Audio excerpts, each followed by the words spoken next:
So I'm with Rachel. Do you want to introduce yourself? Yeah, hi, I'm Rachel Swancott. I work for Woodbrooke on the Climate Crisis Spiritual Nurture and Learning Project, which is funded by QPSW, which is part of Britain Yearly Meeting. Excellent. And there's quite a lot coming up at the moment, isn't there, that we're talking about? Yeah, there's loads. We're going to do a few courses over the next couple of months that are day events that are Loving Earth Project courses, which are kind of done in conjunction with the QPSW actions that they're taking over the next few months in the run up to COP26. We've got a spiritual accompaniment program for climate activists. We've got several preparation for COP26 sessions that are running once a month between now and November. They're on a Tuesday evening, and they're kind of like a chance to get together and chat with each other about how we're feeling about it and what things we can do.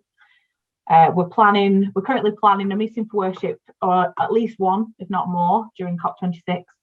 And we've also got an event in conjunction with FWCC that's an intergenerational event that's happening towards the end of the year, but we haven't got a date for that yet, but watch this space.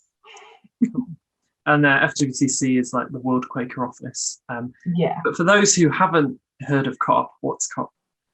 So COP26 is the annual kind of climate conference. It's the conference of the parties, and it's 190-ish countries, don't quote me on that, that come together once a year. This is obviously last year's postponed one, because like with everything else, it got pushed back. And it's essentially where any decisions for certainly the next 12 months, if not longer, get made about policies that countries are gonna take. So it's a big opportunity for pressuring governments to make some change. Yeah, and is it in Scotland this year? It's in Glasgow, yeah. It's the first big conference that we've held, certainly since Brexit. But I think I've heard a couple of places say that it's the biggest thing that we've held, certainly in living memory. Wow, so it's a big deal. Yeah. For climate activists and everyone else. Yeah, and the city of Glasgow, certainly. So in terms of the Loving Earth project, how does that, what is that and how does that relate to COP26? So the Loving Earth project is a project that we do in conjunction with the Quaker Arts Network.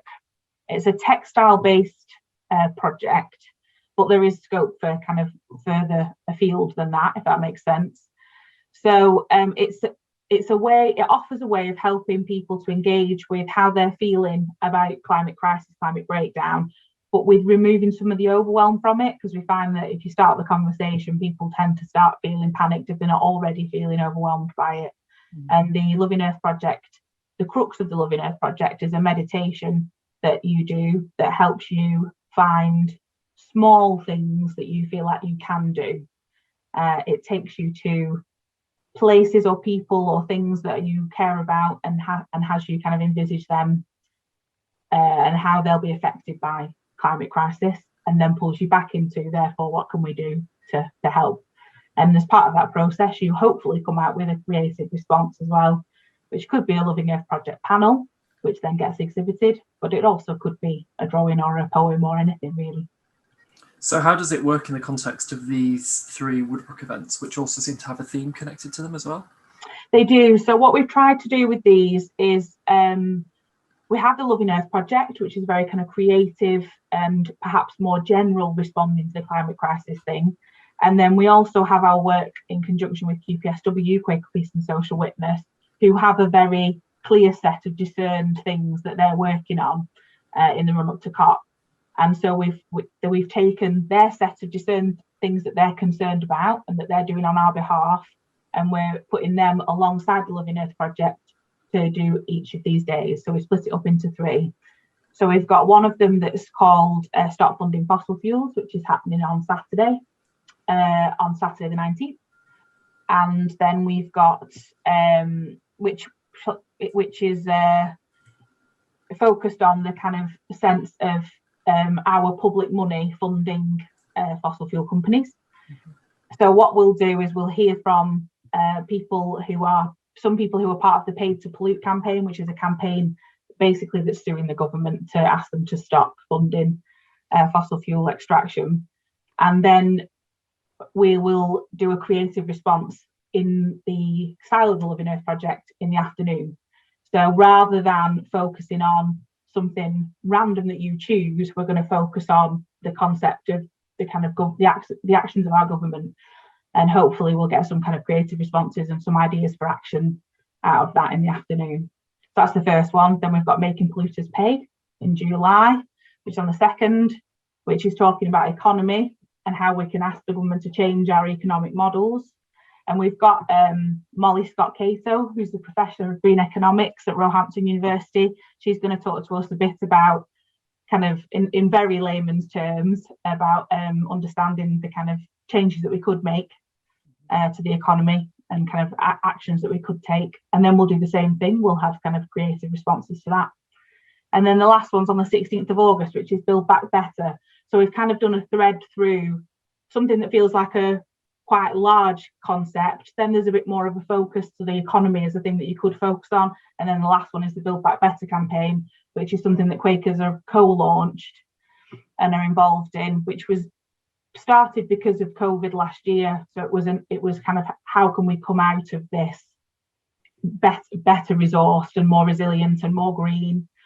And so we're going to hear from Carla Denyer, who is a Green Councillor in Bristol, who was responsible for Bristol City Council declaring a climate emergency in 2018.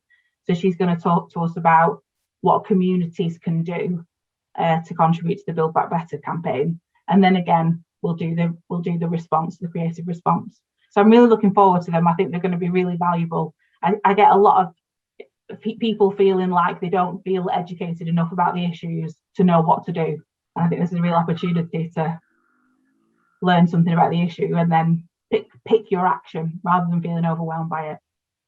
Yeah, no, sounds good. And that engaging with the concept and then engaging creatively sounds like a very productive way to deal with these issues, which I suppose is why Loving Earth has been quite popular.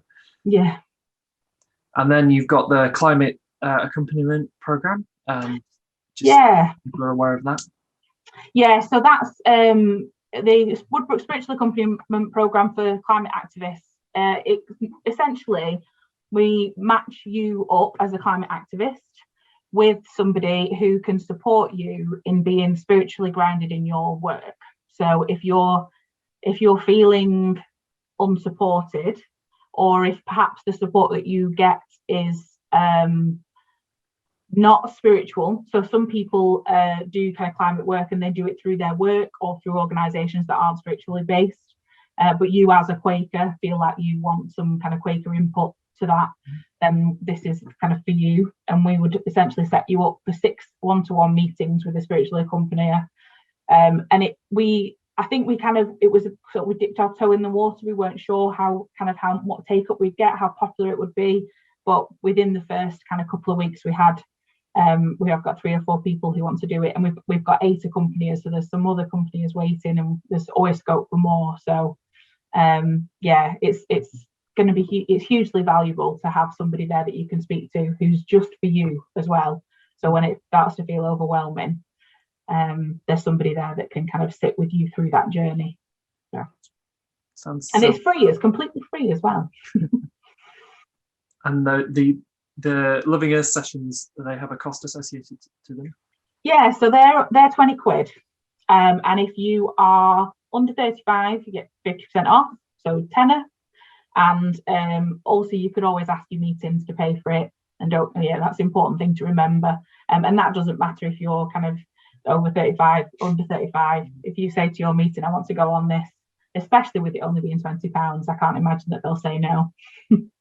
Absolutely.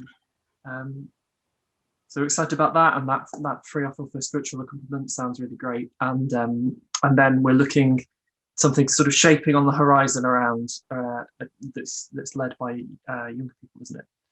Yeah. So Friends World Committee for Consultation, as you said, the global kind of organisation of Quakers, have a young person's climate activist type group who during 2020 were very active, supporting each other, and they're across the world.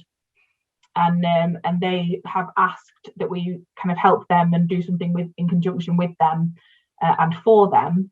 But the kind of specific request was that they felt there was a bank of knowledge among the older community of Quakers that would be helpful to them about being an activist, a lifelong activist, kind of anything to do with burnout or keeping hope and resilience and that kind of stuff. So we're going to have a range of speakers from different age ranges. We're going to have participants from different age ranges as well. And we're hoping that it'll be a kind of really enriching experience for all involved and potentially turn into something that could be that the group carry on with and do some, do regularly, or have some other project that comes out of it. Sounds good. So if people are interested in any of these opportunities or the courses, what's the best place for them to go? The Woodbrooke website. Okay. And that's where you can find us. That's woodbrooke.org.uk, I believe, although you'll correct me if I'm wrong, John. Absolutely. And there is a climate crisis page that's underneath the Learn section of the website, which has the information about Loving Earth and the stuff about spiritual accompaniment and various guides. And it also at the bottom has a list of all of the courses in this area, which includes all the ones that you've mentioned today and future ones. And some more, yeah. Lovely.